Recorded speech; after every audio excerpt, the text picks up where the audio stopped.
Jacinda Ardern, split call. Speaker, I find it not only appalling that the government would stand up and use the kinds of excuses that I've heard from that side of the House to oppose paid parental leave, but at the same time to dismiss the thousands of submissions that were made because in Alfred Naro's eyes they weren't important because they were built around a set of preformed ideas.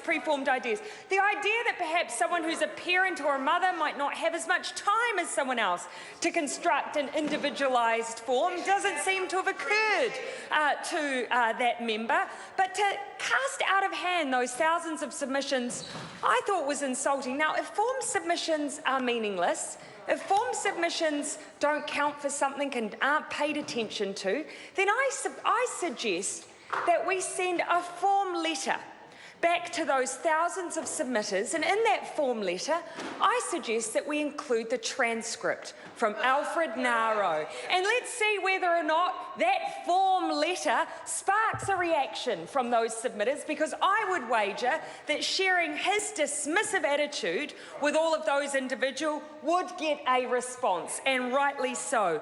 Mr. Speaker, we've heard a lot from that side of the House around how this is a political bill, that Sue Moroney and Labour are supporting this bill because it is political.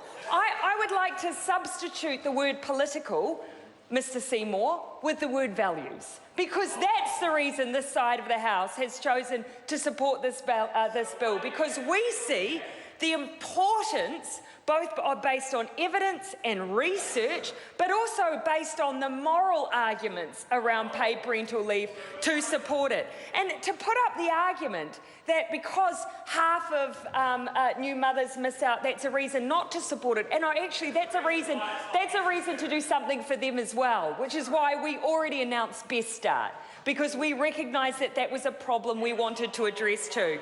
We don't have to say that we aren't able to do both when we can, if you prioritise.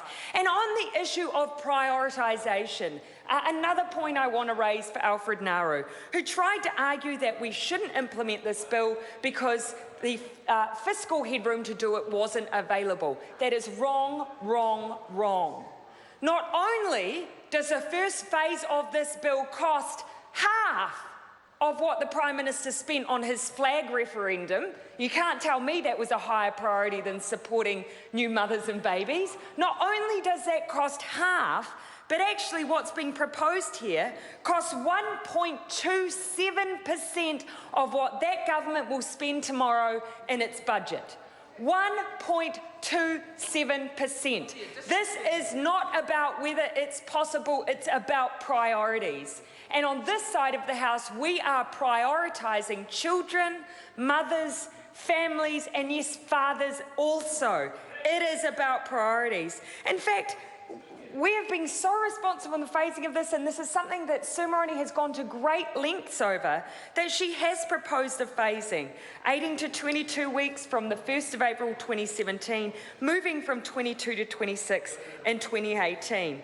And it's not obviously just about cost-benefit analysis, but if that side of the House consistently wants to return simply to dollar value, then I ask you this. What is the cost to society of a child with poor attachment? Well, it could potentially lead, if you listen to your own science advisors, to issues around conduct disorder. What does conduct disorder cost us? $1 million per child. $1 million per child. What is the cost of a poor start in life? New Zealand currently pays $2 billion per annum for that. I could give you every single fiscal argument you could possibly want if you want to justify this bill. But here's what I want you to consider instead of just the fiscal value.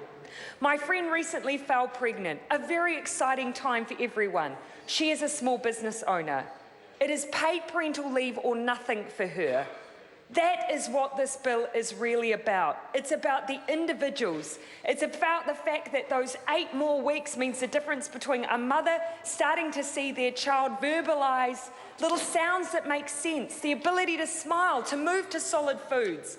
Look beyond the fiscal, because this bill is about people, It's about relationships between caregivers and their baby, and it is about investing in the future. The Honourable Ruth Dyer.